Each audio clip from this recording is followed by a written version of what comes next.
Gentle, gentle, gentle. Ow, you guys are going to leave marks.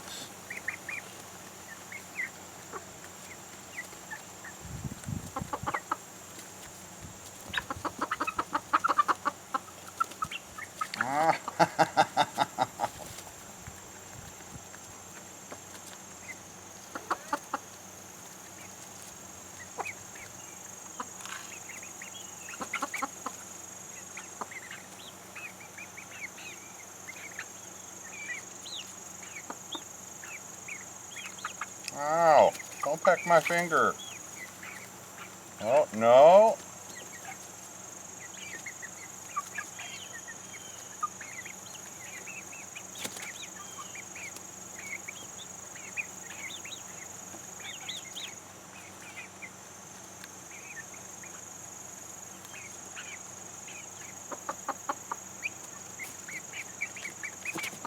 Gotta get the cats in there.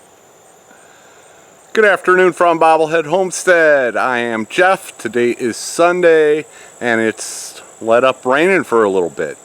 My recent video, I was moving the chicken coop and I didn't explain why I was moving the chicken coop. So I got a lot of great questions. Dude, why are you moving the chicken coop? So today's video, I'm going to cover why I'm moving the chicken coop. Okay, quick recap. There was a chicken coop there to the right of the tree, and it is now over there. Still inside the electric fencing. Over there in front of the chicken coop is the little brooder thing I set up, and that is where Vicki Lawrence and the 8 chicks that she hatched were living. So I wanted to combine the flocks. I wanted to combine my Welsummer rooster and 4 whiting true blue hens with Vicki Lawrence and her 8 babies. They're about 2.5 months old. So I wanted to combine them in that chicken coop and move it over there. And so that was one of the reasons, was to combine the coops. There are many reasons why I moved the chicken coop and will continue to move the chicken coop. I plan on using a rotational grazing system and moving the coop and their chicken run once every 30 days. This book, The Small Scale Poultry Flock by Harvey Ussery. The foreword is by Joel Salatin. I came across this book years ago and just at a library, but now I have my own copy, which is wonderful, thanks to my sister. I've been trying to learn as much as I can about homesteading and chickens and chicken breeding and blah, blah, blah for several years now. And some of my influences were Joel Salatin when I learned about his pastured poultry profits and how he did his eggmobile. That got me learning about rotational grazing and the benefits to moving your chickens around. And there's just a whole cadre of people out there who are doing something similar, especially on YouTube. Justin Rhodes always comes to mind. He does a rotational thing with his chickens. The traditional method of keeping backyard chickens is to have one set chicken coop, and you build it like Fort Knox so nothing can get in there, and then you've got a door and you let them out and they've got a little chicken run. And there's nothing wrong with doing that. I just like the ideas of rotational grazing, and that's what I'm gonna try to do here. So what are some of the benefits to moving your chickens around? Okay, well, here's an interesting development. I'm like, Bob, what are you doing? And he's at the bottom of this tree looking up, and Fifi, you little daredevil, what are you doing climbing a tree that high? She was gonna make it down too. She was way up there, a good 15 feet. Oh, these cats are so fun. Now what? Bob's gonna attack Fifi, is that the deal? I think he's just being playful. I hope so. Bob, Fifi.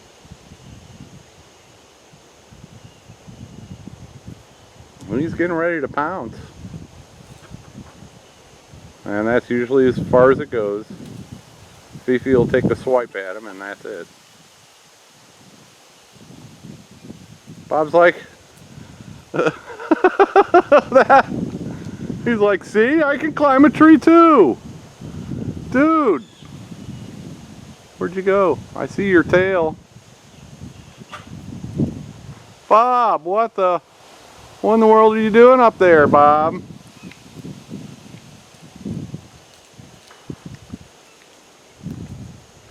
My little tree climbing cats. Okay, well that was an interesting distraction. Yeah, sorry about all the trash. I didn't put it there, but I'm cleaning it up eventually. I did get a bag full yesterday. Now what's going on? Bob. Some people build their chicken coops, you know, like they call it Fort Knox of chicken coops, to keep out raccoons and predators, you know, neighborhood dogs, possums, cats in some cases, whatever. And that is, you know, that's a great idea. One thing about that is there are other predators to chickens besides the four-legged kind. When you keep chickens in one place all the time, you are have a higher risk of things like lice, mites, worms, you know, parasites, and other bad critters. So when you have one coop, the way to prevent that is you have to do a lot of cleaning, regular cleaning.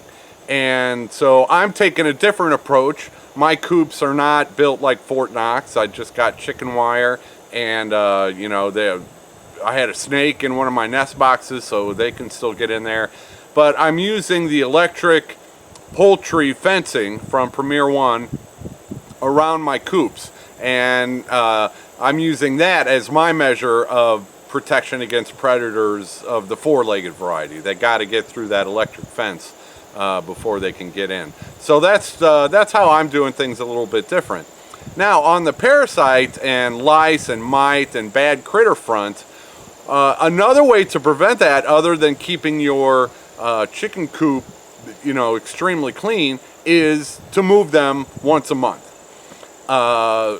So a lot of those things have like a 28-day life cycle. So, you know, they'll go through their reproduction and the eggs hatch after 28 days. And then if your chickens are gone, those worms or whatever, they got no hosts. They got nowhere to go. So that's one of the benefits of using rotational grazing, as I would like to do, is to lessen the risks of, you know, the predators that are not on four legs. Another benefit is free food. We've got one side of my driveway, and then we have the chicken run where they've been for a few months now, and there's hardly any grass or free food in there. So that's another benefit of rotational grazing, is that you give the ground a chance to heal and to come back better than ever. A lot of times in backyard chicken coops, and there's nothing wrong with that. I will probably end up doing something similar to that someday. But a lot of times you'll see their chicken run, it's just bare dirt. Because, you know, they're always in there, and they are very good at scratching and getting rid of everything. I apologize for that. A lot of traffic today for some reason. What was I talking about? Yeah, they in a regular chicken run where they're at all the time, there will be no free food. And so that is another benefit to moving the chickens around, is so that they get free food.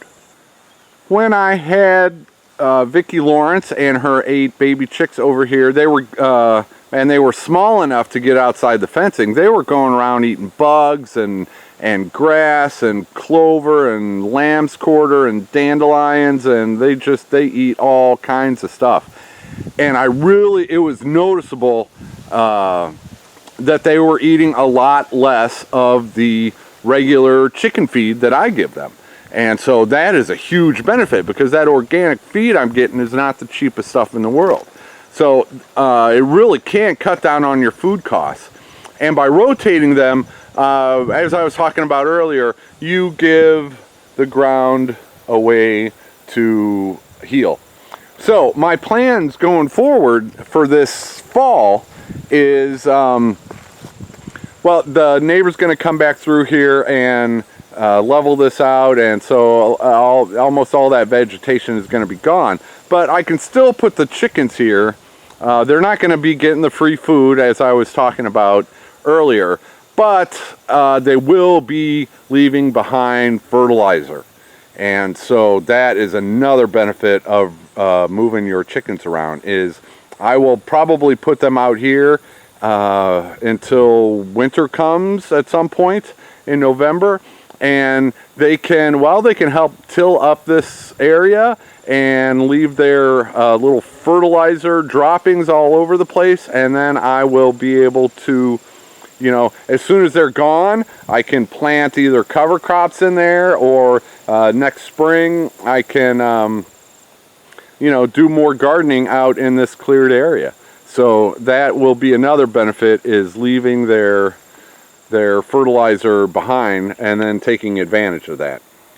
This winter, once my flowers and everything out here is done and I've dug up irises and stuff like that, I can move the chickens over here. So that is my plan right now, so that over the winter they can do some cleaning up for me. There's probably a lot of weed seeds out there, and they'll eat them, and again, they will scratch up the top layer of the soil and help prepare that and leave their fertilizer all over the place. I actually had the chicken coop right there when I first got my whiting true blue hens and Punky Brewster, and so that might have helped a little bit, having them running around out there fertilizing. But yeah, this winter I'll put them out here, rotate them around, probably only for 2, maybe 3 months, so they're getting a different little area once a month, and they will be helping me out and helping to fertilize next year's garden. All right, Bob? Another option a lot of people use is they have a stationary chicken coop, you know, built like Fort Knox, and then they let their birds free range, like number 2 and her 4 little chickens here. That's an option also. I was having a problem with Carol Burnett hopping the fence and going straight for my sunflower seeds this spring. So, you know, keeping them in the fencing instead of free ranging, you're directing their fertilizer in a better way and protecting them during the day from, in my case, I'd be most worried about neighbors' dogs during the day. So, you know, I'd like to have a free range flock out here. I've just, well, and I had one, didn't I, number 2? You and your 3 buddies, you were free range wild, roosting in the trees at night. Yeah. And I really love having these little dudes running around begging me for food all day long. But in order to keep them safe, I prefer to use the electric poultry fencing, because I don't want to lose any of you dudes. Yeah. Yeah, you're a cool looking one, aren't you? Yeah. Oh, lavender with brown highlights. That is just a beautiful... I hope you're a hen. I do. I hope you're a hen. That's going to be it from Bobblehead Homestead for this Sunday. I hope I was able to explain my little chicken moving scheme. It should make sense to some of you out there anyway. And this week I probably won't be doing videos every day. Well, more rain in the forecast, and I've got a couple things off the homestead that I need to go do, so I probably won't be doing videos every day. Oh, anyway, thanks for watching, everybody. Thanks for engaging in the comments and asking great questions, and you know, reminding me that I'm not the best at thoroughly explaining things, and it gives me future video ideas, so that's good too. All right, take her easy, everybody.